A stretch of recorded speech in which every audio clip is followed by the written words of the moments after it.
Hola, bienvenidos a Esquina Literaria. Soy Yolanda Miranda y les estoy compartiendo la lectura de este libro 21 lecciones para el siglo XXI de Yuval Noah Harari. Ya casi estamos por terminarlo.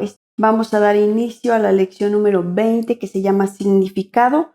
La vida no es un relato. Los invito a que se suscriban al canal, me dejen sus comentarios, me sigan en mis redes sociales, compartan esta lectura y le den like. ¿Quién soy? ¿Qué debo hacer en la vida? ¿Cuál es el sentido de la vida? Los humanos han estado formulándose estas preguntas desde tiempo inmemorial. Cada generación necesita una respuesta nueva, porque lo que sabemos y lo que no sabemos va cambiando. Dado todo lo que sabemos y lo que no sabemos de la ciencia, de Dios, de la política y de la religión, ¿cuál es la mejor respuesta en la actualidad? ¿Qué tipo de respuesta espera la gente? En casi todos los casos, cuando la gente pregunta por el sentido de la vida, espera que se le cuente un relato. Homo sapiens es un animal que cuenta relatos, que piensa en relatos, más que en números o en gráficos, y que cree que su propio universo funciona como un relato, lleno de héroes y villanos, conflictos y resoluciones, momentos culminantes y finales felices. Cuando buscamos el sentido de la vida, queremos un relato que explique de qué va la realidad y cuál es mi papel concreto en el drama cósmico. Este papel me convierte en una parte de algo más grande que yo, y da sentido a todas mis experiencias y elecciones. Un relato popular que se ha contado durante miles de años a miles de millones de humanos ansiosos explica que todos formamos parte de un ciclo eterno que incluye y conecta a todos los seres. Cada ser cumple una función distintiva en el ciclo. Comprender el sentido de la vida significa comprender la función única de cada uno, y llevar una vida satisfactoria significa cumplir dicha función. La epopeya hindú del Bhagavad Gita relata cómo, en mitad de una devastadora guerra civil, al príncipe guerrero Arjuna lo consumen las dudas. Viendo amigos y a familiares en el ejército contrario, vacila antes de luchar contra ellos y matarlos. Empieza a preguntarse qué son el bien y el mal, quién decidió que así fuera y cuál es el propósito de la vida humana. Entonces el dios Krishna le explica a Arjuna que dentro del gran ciclo cósmico cada ser posee un dharma único, el camino que debes seguir y los deberes que debes cumplir. Si realizas tu dharma, por difícil que sea el camino, gozarás de paz mental y te liberarás de todas las dudas. Si rehusas seguir tu dharma e intentas seguir el camino de alguna otra persona o vagar sin tomar ningún camino, perturbarás el equilibrio cósmico y nunca encontrarás paz ni alegría. Da igual cuál sea tu camino concreto, mientras lo sigas. Una lavandera que sigue devotamente el camino de lavandera es muy superior a un príncipe que se aparta del camino de príncipe. Al haber entendido el sentido de la vida, Arjuna se dedica a seguir su dharma como guerrero. Mata a sus amigos y parientes, conduce a su ejército a la victoria y se convierte en uno de los héroes más estimados y amados del mundo hindú. La epopeya de 1994 de Disney, El Rey León, se reinventó este relato antiguo para audiencias modernas, donde el joven león Simba interpreta el papel de Arjuna. Cuando Simba quiere conocer el sentido de la existencia, su padre, el rey león Mufasa, le cuenta el gran círculo de la vida. Mufasa explica que los antílopes comen hierba, los leones se comen a los antílopes, y cuando los leones mueren su cuerpo se descompone y alimenta a la hierba. Así es como la vida continúa de generación en generación, siempre que cada animal desempeñe su papel en el drama. Todo está conectado y cada cual depende de los demás, de manera que si tan solo una hoja de hierba dejara de cumplir su misión, todo el círculo de la vida podría deshacerse. La misión de Simba, dice Mufasa, es gobernar el reino de los leones después de la muerte de Mufasa y mantener en orden a los demás animales. Sin embargo, cuando Mufasa muere prematuramente asesinado por su malvado hermano Scar, el joven Simba se siente responsable de la catástrofe y, atormentado por la culpa, abandona el reino del león, rehúye su destino real y se pierde en la tierra salvaje. Allí encuentra a otros dos parias, una cirucata y un facóquero, y juntos pasan unos años despreocupados fuera del camino trillado. Su filosofía antisocial implica que a cada problema responden cantando Hakuna Matata, no te preocupes, pero Simba no puede escapar a su dharma. Cuando madura, cada vez está más preocupado al no saber quién es y qué debe hacer en la vida. En el momento culminante del filme, el espíritu de Mufasa se le revela a Simba en una visión y le recuerda el círculo de la vida y su identidad real. Simba también se entera de que, en su ausencia, el malvado Scar ha ocupado el trono y ha dirigido mal el reino, que ahora padece mucho debido a la discordia y a la hambruna. Simba comprende por fin quién es y qué debe hacer. retorna al reino del león, mata a su tío, se convierte en rey y restablece la armonía y la prosperidad. La película termina con un orgulloso Simba presentando a su heredero recién nacido a los animales reunidos, lo que asegura la continuidad del gran círculo de la vida. El círculo de la vida presenta el drama cósmico como un relato circular, porque cuanto Simba y Arjuna saben es que los leones comen antílopes y los guerreros luchan en batallas durante incontables eones y continuarán haciéndolo por siempre jamás. La repetición eterna confiere poder al relato, pues implica que este es el devenir natural de las cosas y que si Arjuna evita el combate o si Simba rehúsa convertirse en rey, estará rebelándose contra las leyes mismas de la naturaleza. Si creo en alguna versión del relato del círculo de la vida, esto significa que poseo una identidad fija y verdadera que determina mis deberes vitales. Durante muchos años puedo albergar dudas acerca de dicha identidad o pasarla por alto, pero algún día, en algún gran momento culminante, me será revelada y comprenderé mi papel en el drama cósmico, y aunque luego tal vez me tope con muchas pruebas y tribulaciones, me habré liberado de las dudas y la desesperanza. Otras religiones e ideologías creen en un drama cósmico lineal, que tiene un principio definido, una parte intermedia no muy larga y un final definitivo. Por ejemplo, según el relato musulmán, en el principio Alá creó todo el universo y estableció sus leyes. Después reveló dichas leyes a los humanos a través del Corán. Por desgracia, gentes ignorantes y malvadas se rebelaron contra Alá e intentaron quebrantar u ocultar dichas leyes, y depende de los musulmanes virtuosos y leales hacer cumplir estas leyes y propagar el conocimiento de las mismas. Finalmente, en el día del juicio, Alá juzgará la conducta de todos y cada uno de los individuos, recompensará a los virtuosos con una dicha eterna en el paraíso y arrojará a los malvados a los pozos ardientes del infierno. Esta narración grandiosa implica que mi papel en la vida, pequeño pero importante, es seguir las órdenes de Alá, difundir el conocimiento de sus leyes y asegurar la obediencia a sus deseos. Si me creo el relato musulmán, le encuentro sentido a rezar 5 veces al día, a donar dinero para construir una nueva mezquita y a luchar contra apóstatas e infieles. Incluso las actividades más mundanas, lavarse las manos, beber vino, practicar sexo, están impregnados de un sentido cósmico. También el nacionalismo mantiene un relato lineal.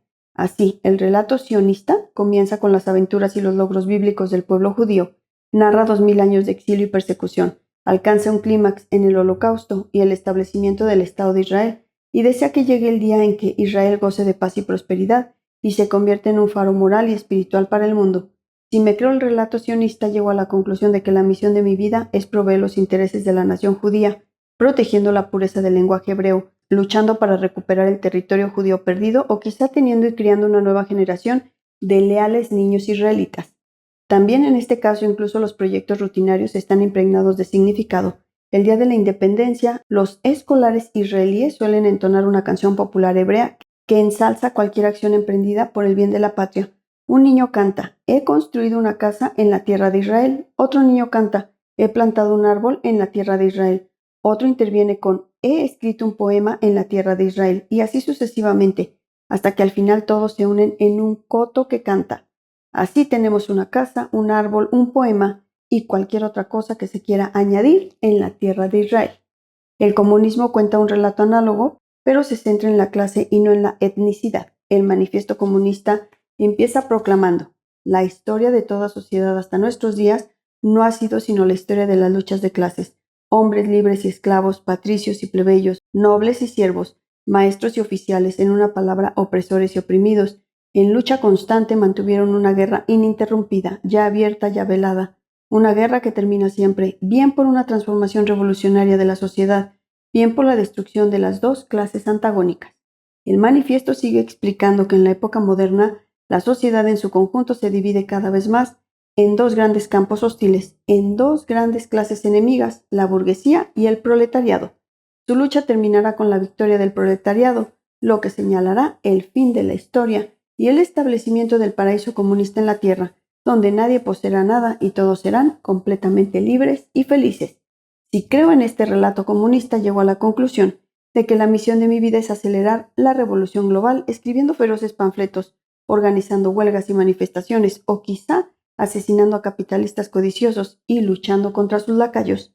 El relato confiere significado incluso a los gestos más nimios, como boicotear una marca que explota a los trabajadores textiles en Bangladesh o discutir con el cerdo capitalista de mi suegro durante la comida de Navidad.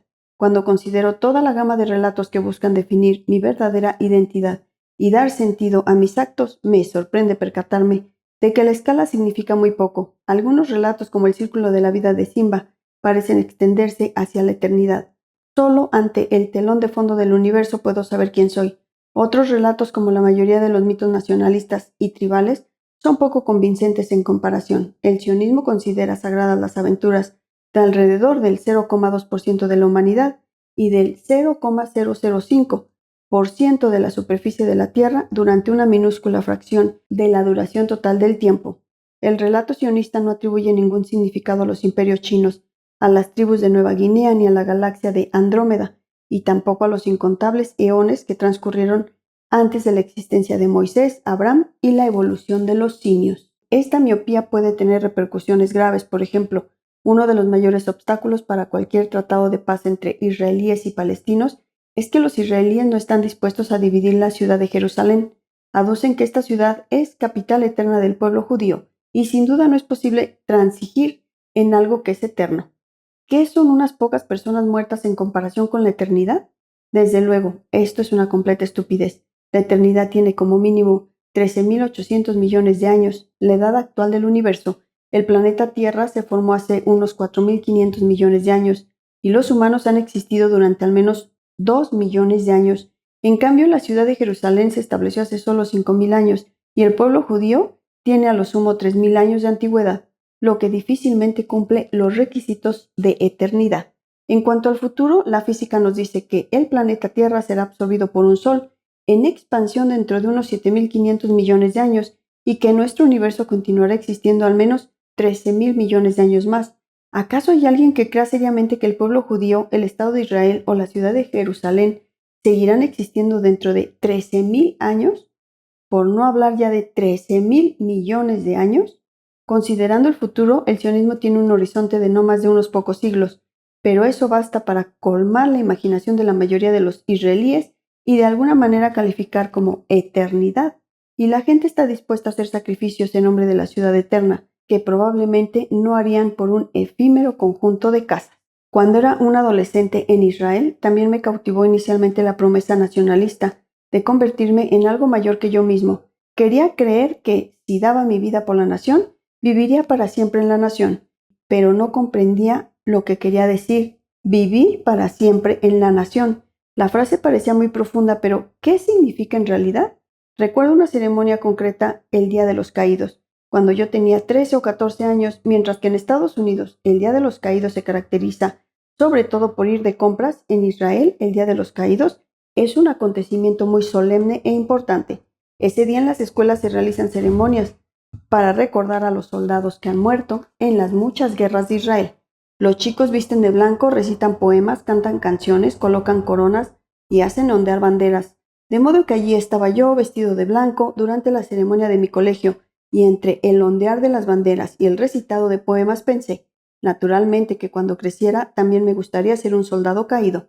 Después de todo, si fuera un heroico soldado caído que sacrificó su vida por Israel, todos esos chicos recitarían poemas y harían ondear banderas en mi honor. Pero entonces pensé, espera un momento. Si estoy muerto, ¿cómo sabré que estos chicos están en verdad recitando poemas en mi honor? De modo que intenté imaginarme muerto y me vi reposando bajo alguna lápida blanca en un pulcro cementerio militar, escuchando los poemas procedentes de algo más arriba, la superficie del suelo. Pero entonces pensé, si estoy muerto no puedo oír ningún poema porque no tengo oídos, y no tengo cerebro, y no puedo oír ni sentir nada. Así pues, ¿qué sentido tiene? Peor todavía era que a los 13 años yo ya sabía que el universo tenía un par de miles de millones de años de antigüedad, y que probablemente seguiría existiendo durante miles de millones de años más. Era realista que esperara que Israel existiera durante un tiempo tan extenso. ¿Acaso chicos Homo sapiens vestidos de blanco recitarían todavía poemas en mi honor 200 millones de años después? En aquel asunto había algo sospechoso. Si resulta que el lector es palestino, no se sienta ufano. Es igual de improbable que exista ningún palestino dentro de unos 200 millones de años. De hecho, con toda probabilidad para entonces no existirá ningún mamífero. Otros movimientos nacionales son igualmente estrechos de miras. Al nacionalismo serbio le importan poco los acontecimientos del periodo Jurásico. mientras que los nacionalistas coreanos creen que una pequeña península en la costa oriental de Asia es la única parte del cosmos que de verdad importa en el gran plan de las cosas. Ni qué decir que ni siquiera Simba, a pesar de su entrega al perpetuo círculo de la vida, contempla nunca el hecho de que leones, antílopes y hierba no sean eternos. Simba no piensa en cómo era el universo antes de la evolución de los mamíferos, ni cuál será el destino de su amada sabana africana, después de que los humanos hayan matado a todos los leones y cubierto las praderas de asfalto y hormigón. ¿Haría esto que la vida de Simba careciera de sentido? Todos los relatos son incompletos, pero para construir una identidad viable para mí y dar sentido a mi vida, en realidad no necesito un relato completo, desprovisto de puntos ciegos y de contradicciones internas. Para dar sentido a mi vida, un relato solo tiene que satisfacer dos condiciones. Primera, ha de darme a mí algún papel que desempeñar. Es improbable que el miembro de una tribu de Nueva Guinea crea en el sionismo o en el nacionalismo serbio, porque a estos relatos no les importa en absoluto Nueva Guinea ni su gente. Al igual que las estrellas de cine, a los humanos les gustan solo los guiones que les reservan un papel importante. En segundo lugar, aunque no es necesario que un buen relato se extienda hasta el infinito, sí tiene que extenderse más allá de mis horizontes. El relato me proporciona una identidad y da sentido a mi vida al asignarme algo mayor que yo mismo, pero siempre existe el riesgo de que pueda empezar a preguntarme, ¿qué da sentido a este algo mayor? Si el sentido de mi vida es ayudar al proletariado o a la nación polaca, ¿qué otorga sentido exactamente al proletariado o a la nación polaca? Hay un cuento de un hombre que afirmaba que el mundo se mantiene en su lugar porque descansa sobre el lomo de un enorme elefante. Cuando se le preguntó sobre qué reposaba, el elefante contestó que sobre el caparazón de una gran tortuga, y la tortuga sobre el caparazón de una tortuga todavía mayor. Y esa tortuga más grande, el hombre contestó apresuradamente, no se preocupe por eso, a partir de ahí hay tortugas hasta el final. Los relatos de mayor éxito tienen el final abierto, nunca necesitan explicar de dónde procede en último término el sentido, porque saben captar muy bien la atención de la gente y mantenerla dentro de una zona segura. Así, cuando se explica que el mundo descansa sobre el lomo de un elefante inmenso, uno debe anticiparse a cualquier pregunta difícil, describiendo con gran detalle que cuando el elefante bate sus gigantescas orejas, provoca un huracán y cuando tiembla de cólera, un terremoto sacude la superficie de la Tierra. Si se teje un cuento lo bastante bueno, a nadie se le ocurrirá preguntar sobre qué se sostiene el elefante. De manera parecida, el nacionalismo nos seduce con relatos de heroísmo, hace que nos salten las lágrimas al contarnos antiguos desastres y desata nuestra furia al mortificarse por las injusticias que padeció nuestra nación. Quedamos tan absortos en esta epopeya nacional que empezamos a evaluar cuánto ocurre en el mundo en función de su impacto sobre nuestra nación. Y rara vez pensamos en preguntar, para empezar, ¿qué hizo que nuestra nación fuera tan importante? Cuando creemos un relato concreto nos resulta interesantísimo conocer sus detalles más nimios, al tiempo que permanecemos ciegos a todo lo que queda fuera de su ámbito. Los comunistas devotos pueden pasar innumerables horas debatiendo si es permisible que se alíen con los socialdemócratas en los primeros estadios de la revolución, pero rara vez se detienen a reflexionar sobre el lugar del proletariado en la evolución de los mamíferos en el planeta Tierra, o en la expansión de la vida orgánica en el cosmos. Tales charlas ociosas se consideran un desperdicio de palabras contrarrevolucionario. Aunque algunos relatos se toman la molestia de abarcar la totalidad del espacio y del tiempo, sí son capaces de captar la atención. Muchos relatos exitosos permanecen en un ámbito mucho más reducido. Una ley fundamental de la narración es que una vez que un relato consigue extenderse más allá del horizonte de la audiencia, su ámbito último importa poco. La gente puede mostrar el mismo fanatismo asesino en nombre de una nación con 1000 años de historia que en nombre de un dios con 1000 millones de años de antigüedad. A la gente simplemente no se le dan bien los grandes números. En la mayoría de los casos cuesta sorprendentemente poco agotar nuestra imaginación. Dado lo que sabemos acerca del universo, parecería absolutamente imposible que una persona sensata creyera que la verdad última de este y de la existencia humana sea el relato del nacionalismo israelí, alemán o ruso, o de hecho del nacionalismo en general, un relato que pasa por alto casi la totalidad del tiempo.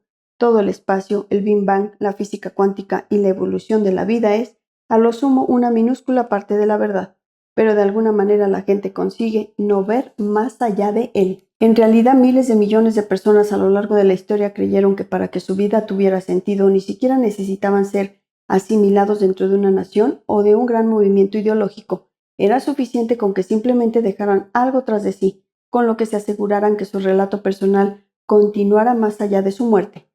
El algo que dejó atrás es idealmente mi alma o mi esencia personal. Si renazco en un nuevo cuerpo tras la muerte de mi cuerpo actual, entonces la muerte no es el final, es solo el espacio entre dos capítulos, y la trama que se inició en un capítulo continuará en el siguiente. Mucha gente tiene al menos una fe vaga en una teoría de este tipo, aunque no la basen en ninguna teología específica. No necesitan un dogma complicado, únicamente el sentimiento reconfortante de que su relato continúa más allá del horizonte de la muerte. Esta teoría de la vida como una epopeya interminable es sumamente atractiva y común, pero adolece de dos problemas principales. Primero, al alargar mi relato personal no lo hago en verdad más significativo, simplemente lo hago más largo. De hecho, las dos grandes religiones que aceptan la idea de un ciclo interminable de nacimientos y muertes, el hinduismo y el budismo, comparten una aversión por la futilidad de todo ello. Millones y millones de veces aprendo a caminar, crezco, me peleo con mi suegra, enfermo, muero, y luego lo hago todo de nuevo. ¿Qué sentido tiene? Si yo acumulara todas las lágrimas que he vertido en cada una de mis vidas anteriores, ¿llenaría el océano Pacífico? Si reuniera todos los dientes y cabellos que he perdido, alcanzarían una altura superior a la del Himalaya. ¿Y qué he conseguido con todo eso? No es extraño que los sabios hindúes y budistas hayan dedicado gran parte de sus esfuerzos a encontrar la manera de salir de este tío vivo en lugar de perpetuarlo. El segundo problema de esta teoría es la escasa evidencia de apoyo. ¿Qué prueba tengo de que en una vida pasada fui un campesino medieval, un cazador neandertal, un Tyrannosaurus rex o una ameba?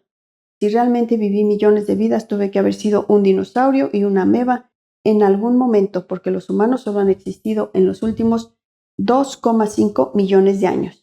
¿Quién pondrá las manos en el fuego asegurando que en el futuro renacerá como un cyborg, un explorador intergaláctico o incluso una rana? Basar mi vida en esta promesa es como vender mi casa a cambio de un cheque diferido que pagará un banco situado por encima de las nubes. Por tanto, la gente que duda de que algún tipo de alma o espíritu sobrevive en realidad a su muerte, se esfuerza por dejar atrás algo un poco más tangible. Ese algo tangible puede tomar una de dos formas, cultural o biológica. Puedo dejar atrás un poema, pongamos por caso, o algunos de mis preciosos genes. Mi vida tiene sentido porque la gente todavía leerá mi poema dentro de 100 años, o porque mis hijos y nietos estarán todavía aquí. ¿Y cuál es el sentido de sus vidas? Bueno, ese es su problema, no el mío. El sentido de la vida es de este modo un poco como jugar con una granada de mano activada. Una vez que se la pasas a alguna otra persona, estás seguro. Por desgracia, esa modesta esperanza de solo dejar atrás algo rara vez se cumple. La mayoría de los organismos que han existido se extinguieron sin dejar ninguna herencia genética. Casi todos los dinosaurios, por ejemplo, o una familia de neandertales, cuando los sapiens los revelaron, o el clan polaco de mi abuela, en 1934 mi abuela Fanny emigró a Jerusalén con sus padres y dos hermanas, pero la mayor parte de sus familiares quedaron atrás en las ciudades polacas de Mielnik y Częstochowa. Unos pocos años después llegaron los nazis y los eliminaron a todos, hasta el último niño. Los intentos de dejar atrás algún legado cultural pocas veces tienen más éxito. Nada ha quedado del clan polaco de mi abuela excepto unas pocas caras descoloridas en el álbum de fotografías familiar, y a los 96 años ni siquiera mi abuela logra poner nombres a las caras. Por lo que yo sé, los miembros del clan no han dejado atrás ninguna creación cultural, ni un poema, ni un diario, ni siquiera una lista de la compra. Se podría aducir que comparten una parte de la herencia colectiva del pueblo judío o del movimiento sionista, pero es difícil que eso dé sentido a su vida individual. Además, ¿cómo sabemos que todos ellos valoraban su identidad judía o estaban de acuerdo con el movimiento sionista? Quizá uno de ellos fuera un comunista convencido y sacrificara su vida siendo espía para los soviéticos. Quizá otro no quisiera más que integrarse en la sociedad polaca, sirviera como oficial en el ejército polaco y fuera asesinado por los soviéticos en la masacre de Katyn. Quizá un tercero fuera un feminista radical que rechazaba todas las identidades tradicionales religiosas y nacionalistas. Puesto que no dejaron nada atrás, es demasiado fácil reclutarlos póstumamente para tal o cual causa y ni siquiera pueden protestar. Si no logramos dejar nada tangible atrás, como un gen o un poema, ¿no será suficiente con que hagamos que el mundo sea un poco mejor? Podemos ayudar a alguien y ese alguien ayudará a continuación a alguna otra persona. Y así contribuiremos a la mejora general del mundo y seremos un pequeño eslabón en la gran cadena de la bondad. Quizá seamos el profesor de un niño brillante pero difícil, que acabará siendo médico y salvará la vida de cientos de personas. Quizá ayudemos a una anciana a cruzar la calle e iluminemos una hora de su vida. Aunque tiene sus méritos, la gran cadena de la bondad es un poco como la gran cadena de las tortugas. No es en absoluto evidente de dónde procede su sentido. A un anciano sabio se le preguntó, ¿qué había aprendido acerca del sentido de la vida? Bueno, contestó, he aprendido que estoy aquí, en la tierra, para ayudar a otras personas. Lo que todavía no he entendido es por qué hay aquí otras personas. Para quienes no confían en ninguna gran cadena, en ninguna herencia futura, ni en ninguna epopeya colectiva, tal vez el relato más seguro y parsimonioso al que puedan encomendarse sea al del amor. El amor no pretende que se vaya más allá del aquí y el ahora, como atestiguan incontables poemas amorosos. Cuando se está enamorado, todo el universo se reduce al lóbulo de la oreja, a la pestaña o al pezón de nuestro amado. Cuando Romeo contempla a Julieta, que apoya la mejilla en su mano, exclama, «Oh, que no fuera yo un guante de esa mano para poder tocar esa mejilla». Al conectarnos con un único cuerpo aquí y ahora, nos sentimos conectados con todo el cosmos. Lo cierto es que nuestra amada es solo otro humano, no diferente en esencia de multitudes, a las que pasamos por alto a diario en el tren y en el supermercado. Pero para nosotros él o ella parece el infinito y somos felices de perdernos en esta infinitud. Poemas místicos de todas las tradiciones han combinado a menudo el amor romántico con la unión cósmica y han escrito sobre Dios como si fuera un amante. Los poemas románticos han saldado la galantería al escribir sobre sus amantes como si fueran dioses. Si estamos de verdad enamorados de alguien, nunca nos preocupa el sentido de la vida. ¿Y qué ocurre si no estamos enamorados? Bueno, si creemos en el relato romántico, pero no estamos enamorados, al menos sabemos cuál es el objetivo de nuestra vida: encontrar el amor verdadero. Lo hemos visto en un sinnúmero de películas y hemos leído sobre ello en un sinnúmero de libros. Sabemos que un día conoceremos a ese ser especial, veremos el infinito dentro de dos ojos centellantes. Toda nuestra vida tendrá sentido de repente y todas las preguntas que hayamos albergado se contestarán repitiendo un nombre una y otra vez. Igual que Tony en West Side Story o que Romeo al ver a Julieta contemplándolo desde el balcón. Espero que les haya gustado la lectura del día de hoy de este libro, 21 lecciones para el siglo XXI de Yuval Noah Harari. Los espero en el próximo video para continuar con esta y otras lecturas. Muchas gracias por escuchar.